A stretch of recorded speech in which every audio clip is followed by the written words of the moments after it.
চলতি বিশ্বকাপে বাংলাদেশের দুশ্চিন্তার বড় কারণ টপ অর্ডারে ব্যাটারদের ফর্মহীনতা। লম্বা সময় ধরে ব্যাট হাতে ছন্দে নেই লিটন দাস এবং সৌম্য সরকাররা। অধিনায়ক নাজমুল হাসান শান্তরও ফর্ম নিয়ে বেশ আশঙ্কা তৈরি হয়েছে।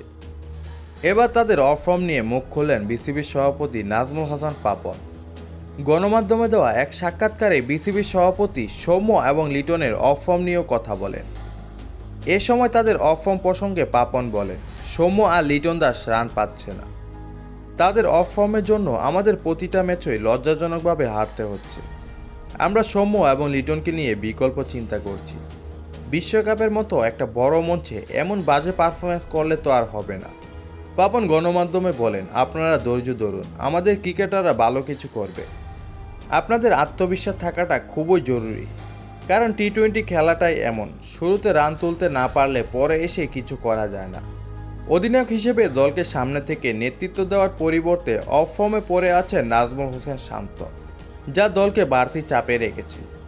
এছাড়া ওপেনার তানজিদ তামিমকে নিয়ে পাপন বলে, তানজিদ তামিমের সামর্থ্য আছে, এটা অস্বীকার করে কোনো লাভ নেই। ওরা যে একেবারে খারাপ খেলছে তাও নয়। আগামী ৮ জুন শ্রীলঙ্কার বিপক্ষে ম্যাচ দিয়ে বিশ্বকাপ অভিযান শুরু করবে বাংলাদেশ। যুক্তরাষ্ট্রের বিপক্ষে সিরিজ হারের পর ভারতের বিপক্ষেও পরাজয়ে বেশ পিছিয়ে বাংলাদেশ। এমন পরিস্থিতি থেকে বের হতে লঙ্কানদের বিপক্ষে জয়ের বিকল্প নেই বাংলাদেশের সামনে।